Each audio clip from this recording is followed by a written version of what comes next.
Si të shtojmë një kategori në programin Resobar? Në fillim logohemi në POS Admin. Vendosim kodin e përdoruesit, admin, fjalkalimin e tij dhe më pas butonin hyrje. Në menu zgjedhim artikujt, kategoritë e artikujve,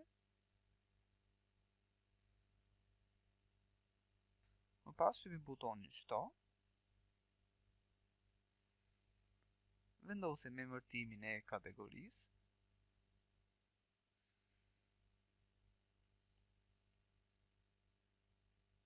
rënditjen e saj, nëse duam aktive ose jo, dhe më pas i japim ruaj.